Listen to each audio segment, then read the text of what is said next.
নজর রাখবো পরবর্তী সংবাদে। 2022 সালে ত্রিপুরা পুলিশের কনস্টেবল পদে 1000 জন নিয়োগের জন্য শূন্য পদ পূরণের জন্য শারীরিক পরীক্ষা নেওয়া হয়েছে।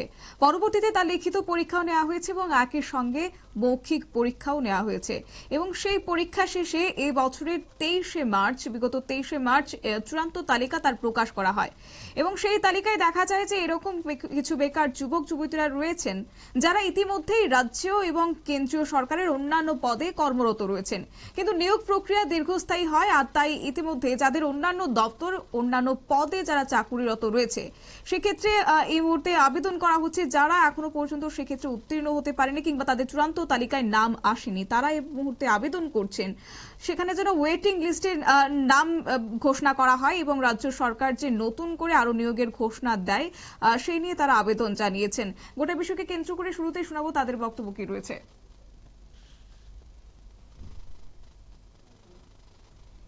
একটাই আমরা অনেকদিন দীর্ঘ 2022-এ আমরা ফিজিক্যাল ক্লিয়ার করেছিলাম, তারপর আমাদের রিটেন হয়, তারপর আমাদের ভাইভা হয়। তো সবকিছু ক্লিয়ার করার পর আমাদের ওই মেরিট লিস্টটা বেরিয়েছিল এপ্রিল মাসের 3 তারিখে। তো এটা অনেক লেট হয়ে গেছে, প্লাস আমরা এখানে যে ক্যান্ডিডেটগুলি আছি সবার ওভারহেজ হয়ে গেছে আর কি।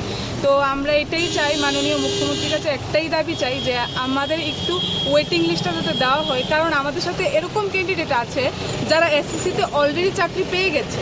তো আমরা চাই যদি ওদের জায়গাতে আমাদের পোস্টগুলি দেওয়া হয় তাহলে আমাদের মতো পরিবারগুলি বেঁচে যাবে, প্লাস আমাদের ফিউচারটাও একটা জায়গায় যেয়ে পৌঁছবে।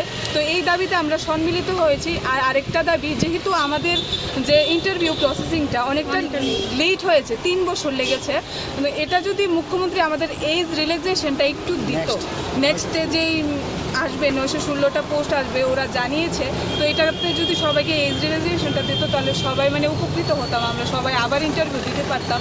আর এখন মূলত আমাদের একটাই দাবি, যারা আমাদের এসএসসি জিডিতে সিলেক্টেড হয়ে গেছে তারা আবার ত্রিপুরা পুলিশে সিলেক্টেড হয়েছে, ওদের জায়গাতে আমাদের যদি জয়েন করাতো তাহলে আমরা খুব উপকৃত হতাম। মাননীয় মুখ্যমন্ত্রীর কাছে আমাদের সবাই হাত জোর করে একটাই দাবি, স্যার প্লিজ আমাদের ওয়েটিং লিস্টটা দিন। যেহেতু আমরা এখানে যারাই আছি এখান থেকে যদি 2 জন 3 জন 5 জনও যদি চাকরি পাই আমাদের পরিবার আমরা সবাই কাছে আবেদন রাখছি। আমাদের যে 2022 সালে ত্রিপুরা পুলিশের নোটিফিকেশন এসেছিল সেই নোটিফিকেশনের মাধ্যমে আমরা ফিজিক্যাল কোয়ালিফাই করি। ফিজিক্যাল কোয়ালিফাই করার পর দীর্ঘ 1 বছর পরে আমাদের রিটেন এক্সাম হয়েছিল। রিটেন এক্সাম হওয়ার আরও দীর্ঘ 1 বছর পরে আমাদের ভাইভা হয়। ভাইভা কমপ্লিট হওয়ার পরে গত এপ্রিল মাসের 3 তারিখ ত্রিপুরা পুলিশের ফাইনাল মেরিট লিস্ট পাবলিশ করা হয়। এই ফাইনাল মেরিট লিস্টে আমাদের অনেক পরিচিত বন্ধু বা ভাই বোনরা ত্রিপুরা সরকার এবং ভারত সরকারের বিভিন্ন চাকরিতে ওরা অলরেডি জব পেয়ে গেছে। যেহেতু প্রসেসটা 2.5 থেকে 3 বছরের বেশি সময় লেগেছে, এই মধ্যবর্তী সময়ে অনেকেই এসএসসি জিডি বা ত্রিপুরার আরও বিভিন্ন চাকরিতে ওরা যোগদান দিয়েছে, তাই ওরা বর্তমানে এখন অনেকেই জয়েন করবে না। সেই জায়গায় যদি আমরা যারা দীর্ঘ মেহনত করার পরে 1-2 নাম্বার বা কিছু পয়েন্ট নাম্বারের কারণে আমরা ফাইনাল মেরিট লিস্টে আমাদের নামের তালিকা জায়গা করতে পারিনি, আমাদেরকে যদি ওয়েটিং লিস্ট দেওয়া হয় তাহলে আমাদের অনেকটা পরিবার উপকৃত হবে এবং আমরা আমাদের পরিবারের পাশে দাঁড়াতে পারবো।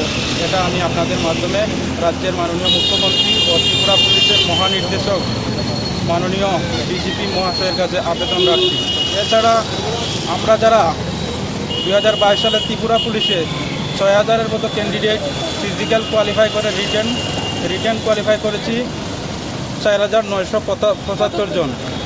তাতে রিটেন কোয়ালিফাই করার পরে আমরা ভাইভাতে অ্যাটেন্ড করেছিলাম, কিন্তু আমাদের মার্ক কিছু কম থাকার কারণে আমরা ফাইনাল মেরিট লিস্টে আমাদের নাম আসেনি। তাই আপকামিং 916টা ভ্যাকেন্সি ত্রিপুরা রাজ্যে কিছুদিনের মধ্যে আসতে চলেছে, সেটাতে যেন আমরা যারা ভাইভাতে কোয়ালিফাই করতে পারিনি এবং ফাইনাল মেরিট লিস্টে আমাদের নাম আসেনি, আমাদের যেন ওয়ান টাইম এডুকেশন এর ব্যবস্থা করা হয়। কারণ আমাদের সকলেরই মনের ইচ্ছা আমরা ত্রিপুরা পুলিশে যাব, আমরা ত্রিপুরা পুলিশে গিয়ে ত্রিপুরা রাজ্যের আইন শৃঙ্খলা রক্ষা করব, সেটা আমাদের সকলের ইচ্ছা। কিন্তু আমাদের বর্তমানে যে প্রসেসিংটা লেট হচ্ছে তাতে আমরা একটা ইন্টারভিউ একবারের বেশি দুবার দিতে পারছি না, তাই আমাদের সকলকে যেন ওয়ান টাইম এজ রিলেকশনের ব্যবস্থা করে দেওয়া হয়, সেটা আমি আপনাদের মাধ্যমে রাজ্যের মাননীয় মুখ্যমন্ত্রী মহাশয়ের কাছে আবেদন রাখছি। নমস্কার। পরীক্ষার্থীদের বক্তব্য আপনারা শুনলেন, অর্থাৎ নিয়োগ প্রক্রিয়া দীর্ঘস্থায়ী হয়েছে, যার কারণে ইতিমধ্যে অনেকে অন্যান্য দপ্তরে অন্যান্য পদে, কেউ বা রাজ্য সরকার, কেউ বা কেন্দ্রীয় সরকারের বিভিন্ন পোস্টে তারা পেয়ে গেছেন চাকুরি। তাই সেই জায়গা থেকে এই কনস্টেবল পদে যোগদান অনেকেই হয়তো করবেন না, যারা লিখিত পরীক্ষা এবং শারীরিক পরীক্ষা উত্তীর্ণ হওয়ার পর মৌখিক পরীক্ষায় কিছু কম নাম্বার পাওয়ার কারণে চূড়ান্ত তালিকায় তারা উত্তীর্ণ হতে পারেননি। তাই তাদের জন্য একটি ওয়েটিং লিস্ট ঘোষণা করার জন্য এবং রাজ্য সরকার যে নতুন করে আরো নিয়োগের ঘোষণা দিয়েছে তাতে অংশগ্রহণ করার জন্য তারা আবেদন রেখেছে। রাজ্য পুলিশের ডিজির নিকট আবেদন জানিয়েছেন, একই সঙ্গে রাজ্যের মুখ্যমন্ত্রীর কাছে করজোড়ে আবেদন জানিয়েছেন, যাতে করে তাদের বিরাট অংশের হয়তোবা একটা স্বপ্ন পূরণ হবে। বেকার যুবক যুবতীদের পাশাপাশি তারা একটা কর্মসংস্থানের দিশা খুঁজে পাবেন বলে আশা রাখছেন রাজ্যের মুখ্যমন্ত্রীর নিকট। নিয়ে নিশ্চয় একটি বিজ্ঞাপন বিরতি, সঙ্গে থাকুন।